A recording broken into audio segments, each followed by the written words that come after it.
Hello, welcome back to Mina's Bookshelf. Today I would like to talk about a brand new deck that US Game graciously sent me for purposes of review. This is an advanced reader copy of the Erenberg Tarot by Steve Erenberg, a tarot deck that is coming up next month. I believe it will be available on US Games website. I believe also wherever tarot decks are sold. A deck that retails for about $24. When I saw the pictures and videos that US Games was posting on Instagram, I immediately thought this is going to be an instant classic. This is going to be something in the league of Morgan Greer, David Palladini kind of decks. Actually, the perspective that has been used by the creator, by the artist for this deck really makes me think of what David Palladini would do if he had to reinterpret and redesign the Morgan Greer tarot, and I'll show you why. This is the two-part hard case box. The tarot comes in already beautiful. Page of Cups featured here in the front. Erenberg Tarot by Steve Erenberg. A few details all around the box coming from some of the cards. A preview, a couple of cards. Erenberg Tarot offers unique perspective on the iconic Rider-Waite Tarot from which it takes its inspiration.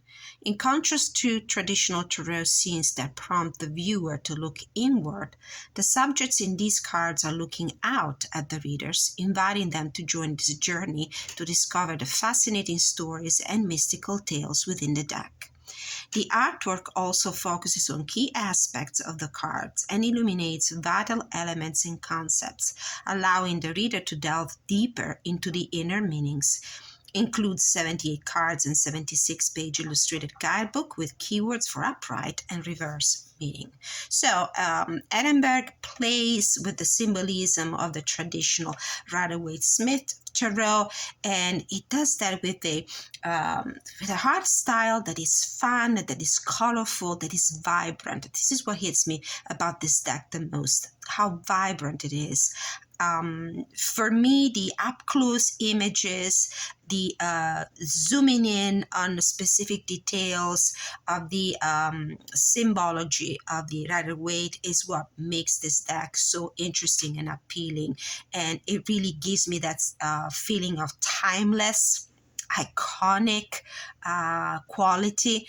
And this is why I love it. I really had the pleasure to play with it for a little bit since US Game System sent it to me. Thank you again for putting this deck on the map for me.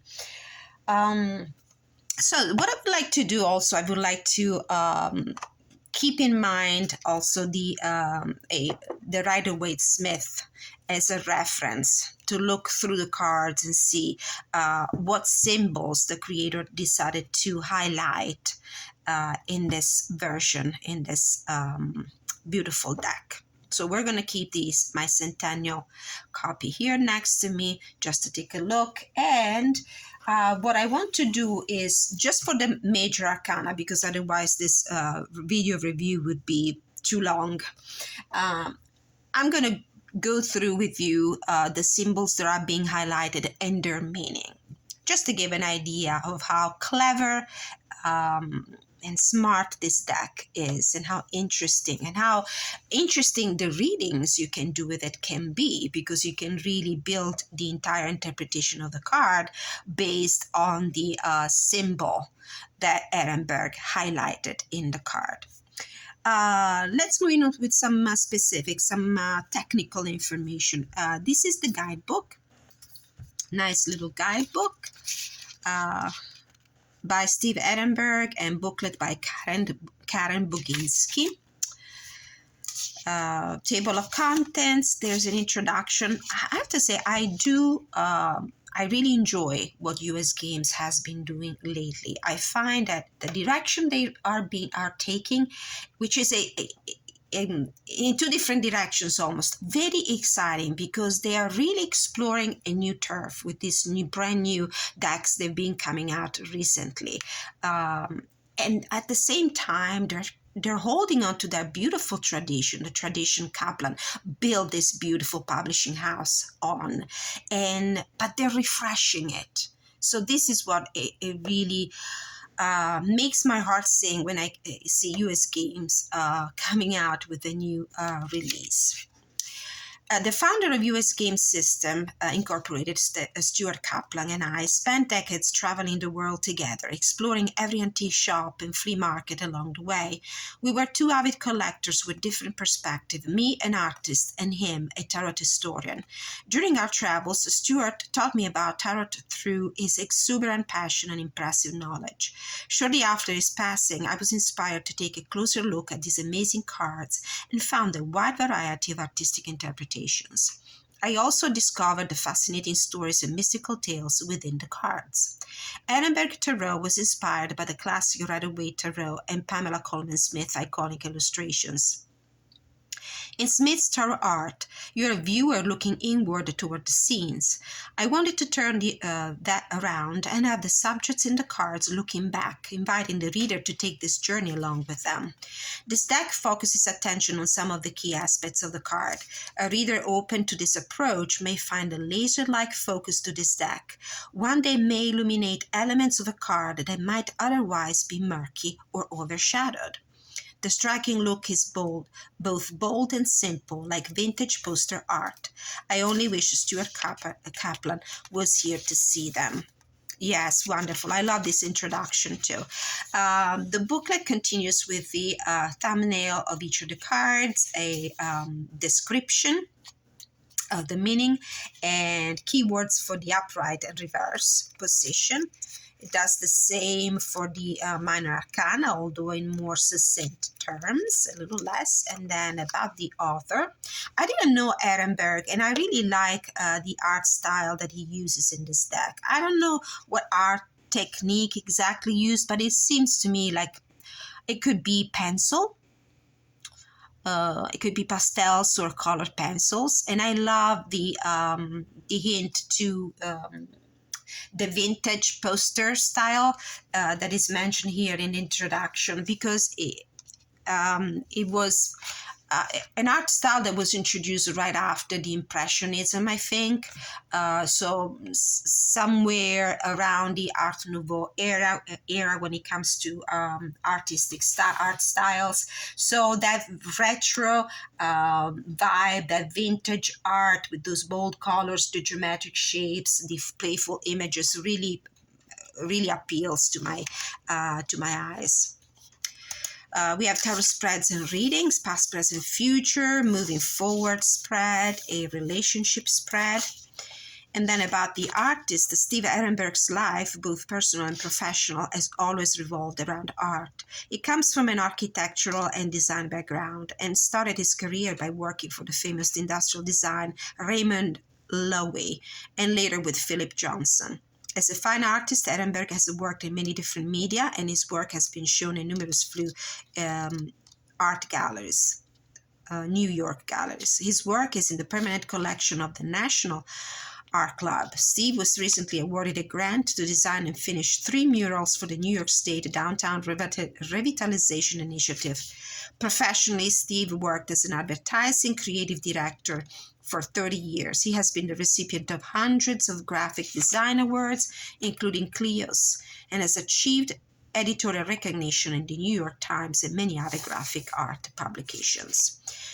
Beautiful. I think he also has a page on Instagram. You may want to go and check him out if you will enjoy what you see art-wise. The cardstock, a few more specifications. The cardstock is that beautiful US Games cardstock, playing cardstock that I like. It almost reminds me of their original one. This is the Old English Tarot, one of their oldest, but still not the same. This is much more flexible, has that waxy texture. This one reminds me of it a lot, although it's more has probably a hair thicker when it comes to cardstock, and a different kind of core because the cards are less flexible. This is my favorite, all-time favorite cardstock for playing cards and tarot when it comes to mass market decks. Okay, enough with these informations. Let's move on with the cards themselves. So as I promised, I'm gonna do this quick analysis of the symbols as they appear in the card and highlighted from the standard traditional RWS. We have the full card. What the creator highlighted here is the gesture quality. Let's talk about the backs, by the way, since this checkered pattern here reminds me of the backs. This is the checkered costume that Harlequin, a character from the comedy of art, the Italian comedy of art, traditionally wears, the Harlequin. Harlequin is basically a jester, and this is what the creator highlighted in the full card. So we have a zoom in on the fool's eyes, on the jester's hat. The jester is a dreamer. Somebody doesn't take himself seriously. Is free to be himself because doesn't carry any baggages, any responsibilities. Then we have the magician. Here the creator highlighted the Merlin style hat, eyes again, and the double pointed wand.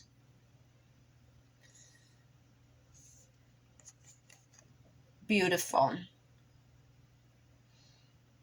Double-ended wand reflects the Hermetic concept of as above, so below.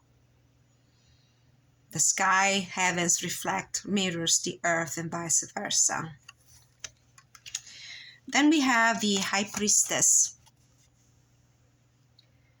with the highlight on the pomegranate and the headgear, the horn headgear, like the Egyptian goddess Hathor, with the cycles of the moon as a theme as well, talking about subconscious emotions, what lies beneath the phases of the moon, and the pomegranate as a symbol of fertility.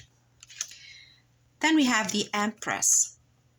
The pomegranate is again highlighted here. We have the wheat as a symbol of prosperity, of harvest, the astrological symbol for Venus.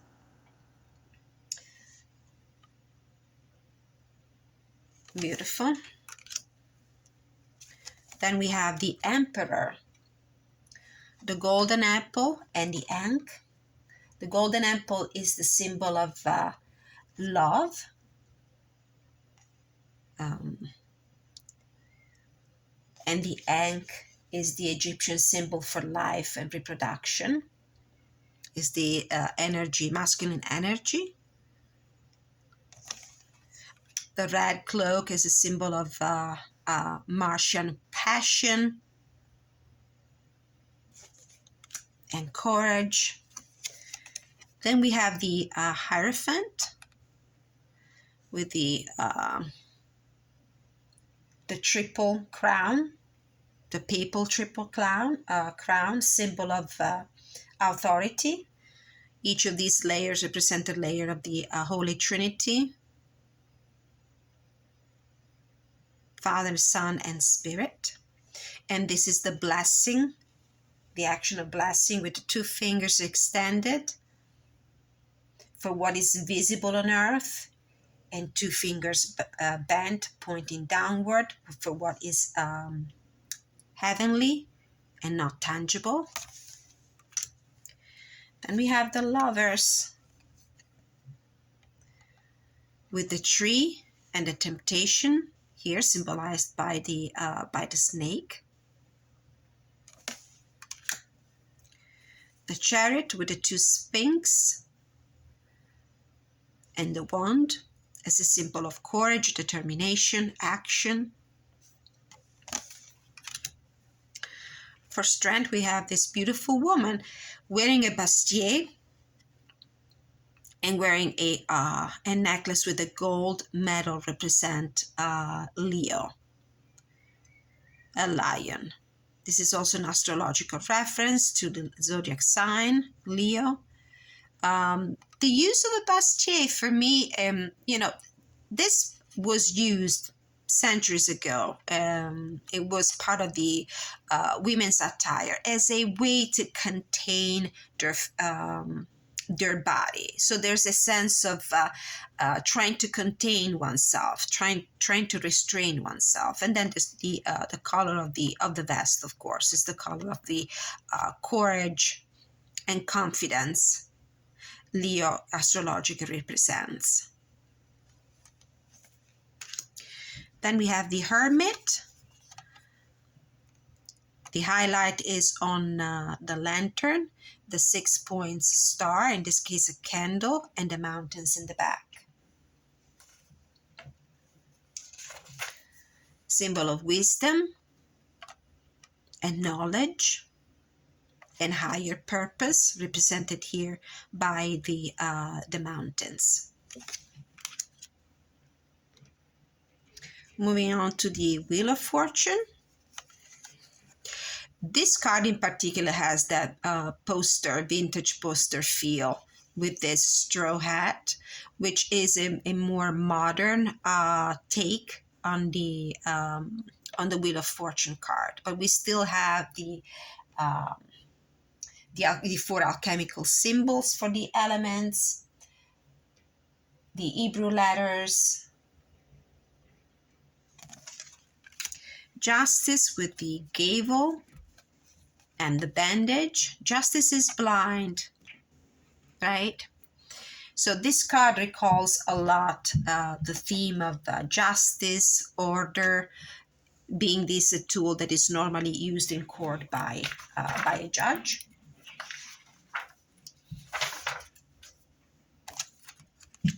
And then we have this interesting take on the Hangman, with a highlight on the hangman feet. The way I interpret this card is that being our feet are a primary way of transportation, of movement and progress. This is how we make progress. We move on our feet. The fact that these are tangled is a clear indication that this archetype represents the lack of progress, the stagnation, the stasis versus the motion and the moving forward. Then we have Death, very clear and simple, with a skull and bone. It's about the ending of life. Not in a literal sense, but in the sense of breaking point, transformation, where you don't go back. You can only move forward. Then we have the Temperance card.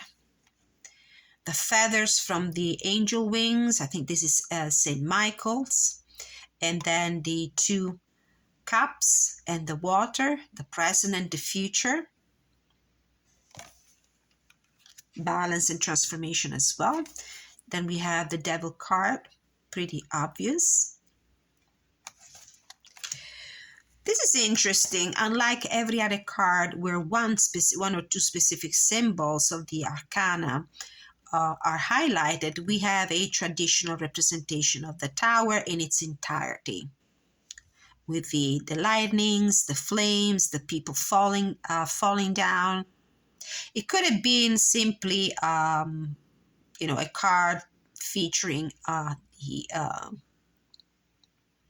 the thunders, the lightnings, or just the top, the crown of this tower blowing off. But for some reason, the creator decided to leave the, let's say, the representation of the tower untouched with all the elements.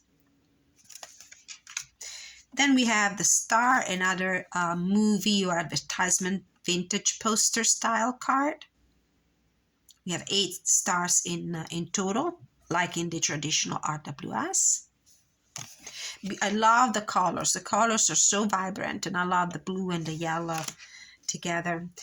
Another vintage movie poster, the moon with a rocket ship here. It reminds me a lot of one of those silent movies of the beginning of the 1900s. And I know that there's a specific movie where the moon appears, and it looks just like this one.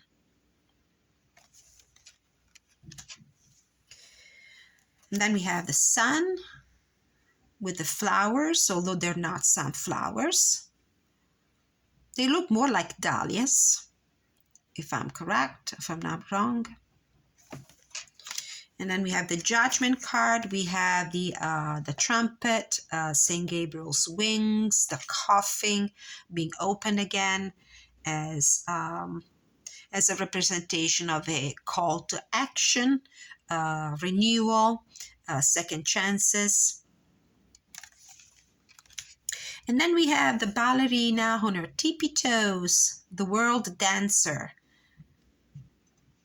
We have the laurel, symbols of victory, of successful completion. We have the astrological references here. The red ribbons here on the laurel garland are the ribbons on the ballerina's feet. And then we get to the minor arcana, the Ace of Cups with the lotus flower, the lily pads here and the lotus flowers, and this is the highlight here. Renewal, emotional reawakening. Beautiful. The Two of Cups with the detail from the caduceus symbol here, symbol of healing. The Three of Cups, we only have the cups and the flowers. The Four of Cups, crossed arms as a symbol of rejection, and one cup being offered. Then we have the broken cups from the Five of Cups, lost opportunities, regret, broken promises. For me, it's also a card for broken promises. Then the beautiful Six of Cups with this detail from the child faces and the red headpiece they're both wearing, and the flowers in the pot. Beautiful interpretation of the Seven of Cups. It's just one big cup containing all. I want it all. This is a card that says I want it all, and I don't know which one I want to have first. This is a card that says, there might be a hint to the excess of our wishes and desires sometimes, our inability to discern which one to give a priority first. Beautiful. I really love this card. And then the Eight of Cups. Zooming in on the cups and having a view of this beautiful landscape, the mountain range, the character moving down this path away from a situation that doesn't serve its purpose and doesn't fulfill emotionally anymore. Beautiful. Then we have a take of the Nine of Cups, where the self-fulfillment, individualism, sometimes even greed is represented. And then the beautiful Ten of Cups with the rainbow and the hands of the family. There's nothing more sweet than a baby holding the parents' fingers when their little chubby hands are still very small. Happy home, happy family card. This is the card featured on the box. This is the Page of Cups with this interesting cup shaped like a fish and the feather on his head. The Knight of Cups, offering the cup of love, the Queen of Cups. Interesting how not only the marine ocean theme is highlighted here, but also the cup that is closed with the lid on. So there's a sense of self-preservation, self-protection here. Here's our King of Cups. His cup is open, unlike the Queen. Then we have the Ace of Wands. Beautiful. I do believe that the reason why the creator didn't represent the hand as a tangible, realistic hand, but rather as a ghostly hand is because this is a representation of the spirit and universe, offering you the opportunity, the spark of creativity to move forward with your ambitions. Then we have the Two of Wands with the globe. The world is your oyster. It's up to you to decide what to do with it. The Three of Wands, and I love the fact that the creator used the this monocular, I think that's the way it's called, as main feature of the card, because this is about looking forward, looking ahead, waiting for the results of your actions. So it could be an interesting reading if you refer to that particular item highlighted in the card. This is the celebrations confetti for the Four of Wands. And I love the fact that the card also might indicate with this these two hands shaking, might indicate something that is more connected to your, for example, to your work life, or studies, your career, where you get congratulated for your achievements, rather than interpreting this card just like as the 1111, the soulmate card, the marriage card.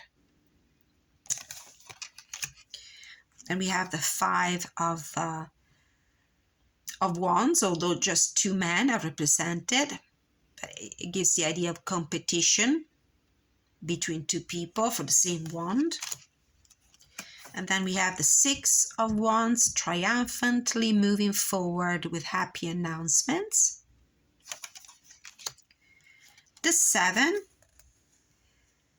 being caught almost unprepared but ready to defend yourself, standing on higher moral ground with the two different shoes, standing on a rock. Eight of Wands, moving forward, a passionate progression of the action. It looks like this person is ready to shoot an arrow. So the Cupid's arrows might be one of the interpretation of the card in a love reading. Then we have the Wounded Healer, the Chiron card, the Nine of Wands, Sagittarius, astrologically speaking.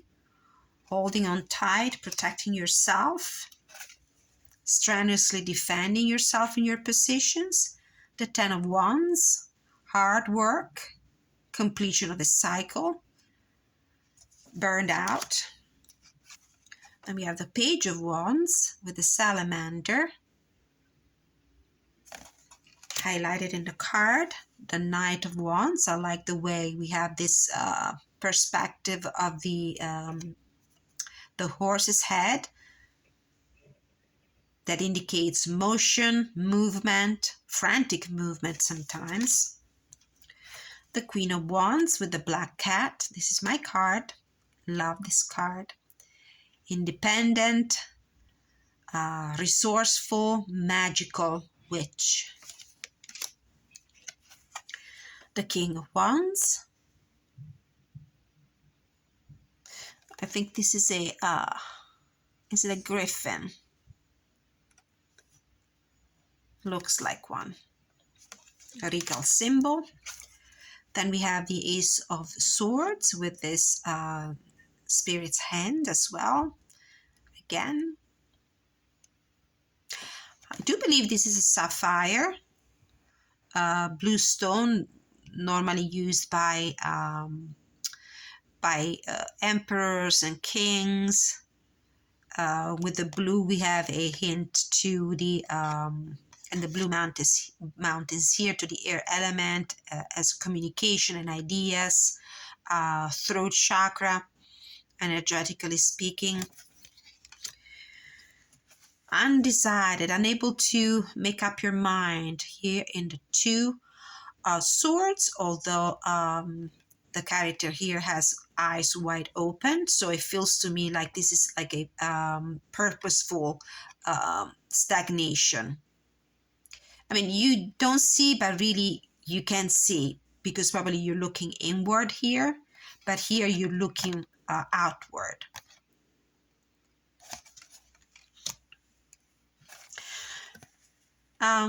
Just a little observation here about the way the suits are represented. We only have inward the numeral and then the symbol of the suit here on the bottom. Easy to read and identify in any way. I love how the heart was introduced in this card as a pin on the head. And there's beautiful tear here, but it's the beautiful tears of realization and knowledge that come from my experience, sometimes disappointing situation and tough experience. Then we have the Four of Swords, the warrior deceased on the battlefield or simply resting before starting a new battle. The Five of Swords. I apologize if I said wands instead of swords. I meant swords. So it's fight, it's conflict. And it feels also like an uneven conflict because one hand is holding a weapon, the sword, and the other one is not. Six of Swords, moving forward, leaving our conflicts behind. So the two characters that are being ferried from one side of the river to the other are highlighted in here. The Seven of Swords, the seat, wearing a mask, having a hidden agenda. The Eight of Swords, with this piece of yarn and a bow around the wrists, very open, very easy to open.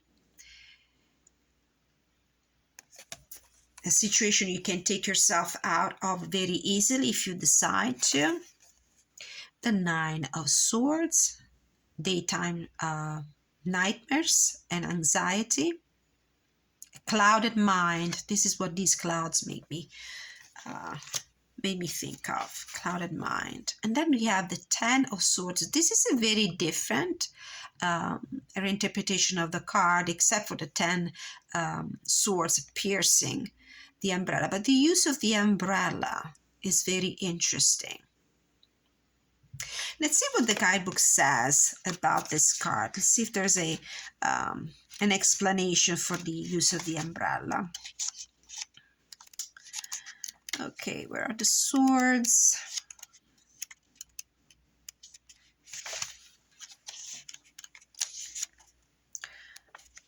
Here. Ten of Swords, a deluge of swords slices through everything, specifically the umbrella. The swords represent thoughts and or words, perhaps dangerous or painful. The umbrella symbolizes our defenses, which have been penetrated and damaged. Also, this card may indicate the end of a certain way of thinking. The theory is dead, the concept is old, it's over. It may be painful, but the Ten of Swords reminds us that sometimes things must die in order to make room for the birth of something new.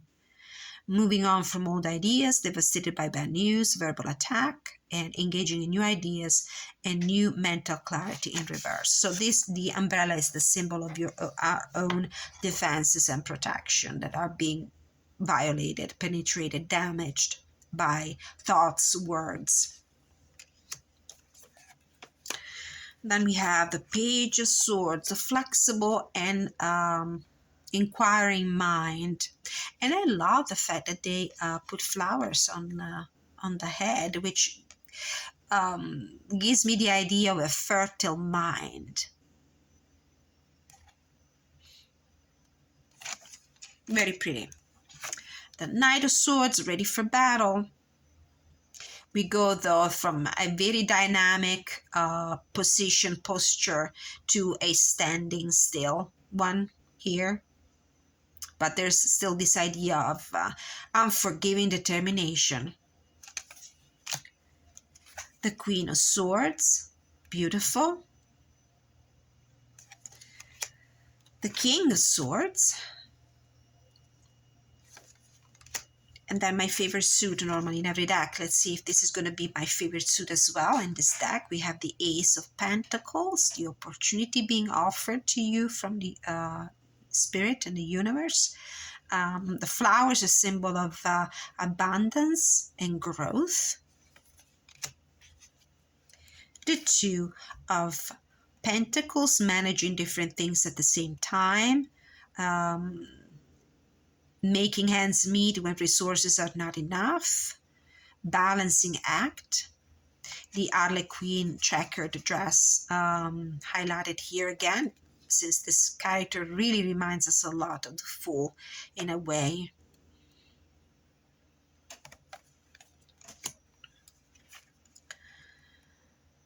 So it really reminds me of the Jester doing one of his balancing acts to entertain the court.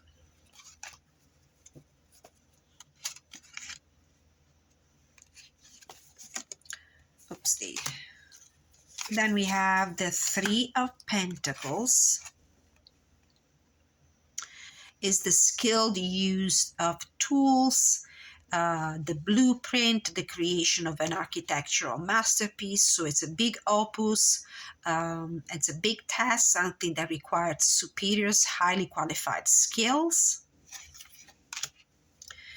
The Four of Pentacles, and I love the way they use this pentacles chain to the ankle of the character here. Sometimes our attachment to the material well-being, to material things, to our finances, to our assets, can represent a weight, a limitation more than anything else. This is the second card that features feet, like the Hangman. Then we have the Five of Pentacles.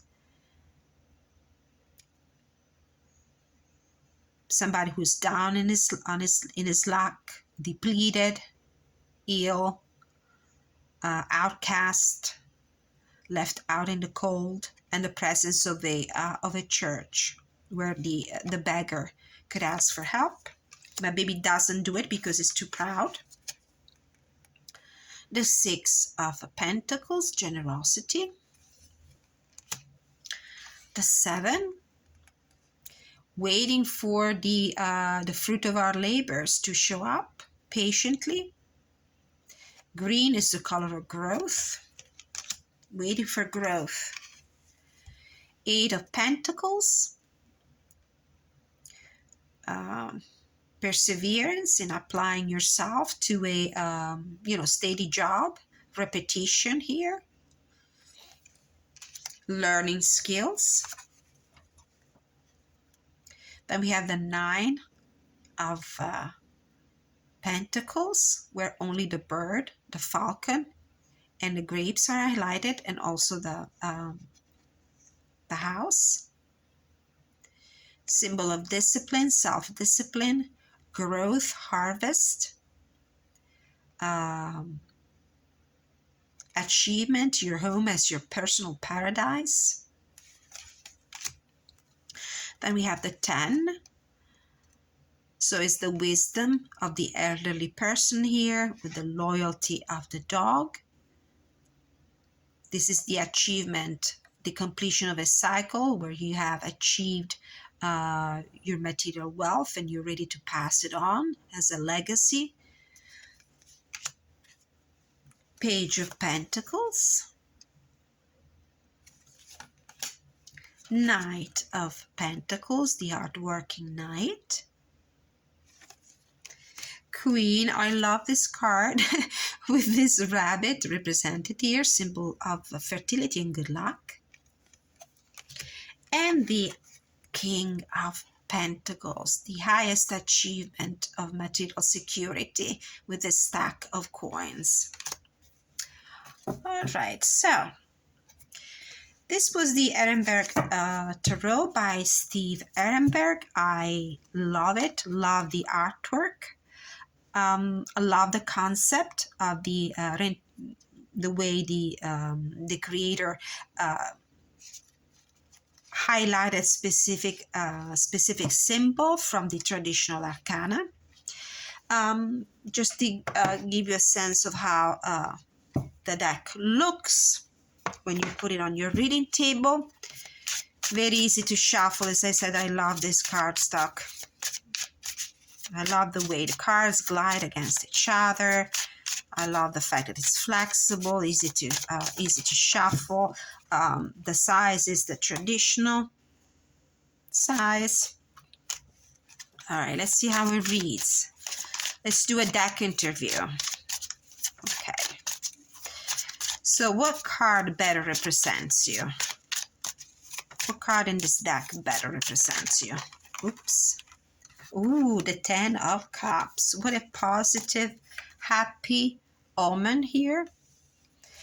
This card is going to be like family to me because it's never going to leave my collection. What is your strength? The Empress. Nurturing, very caring, very fertile, very productive, beautiful deck.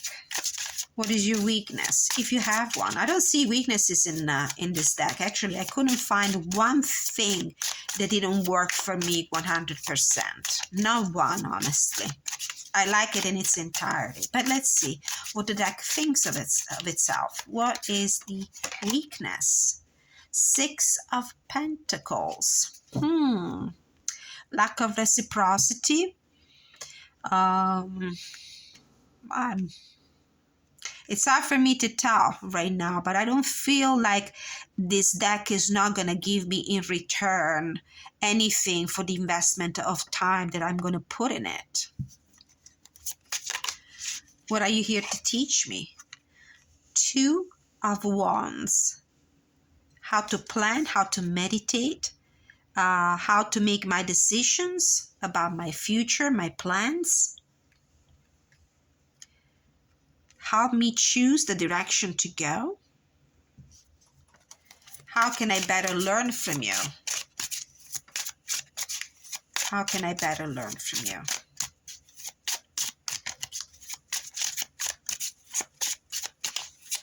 How can I better learn from you? Ooh, 3 of Cups. Collaborating and having fun together, playing together.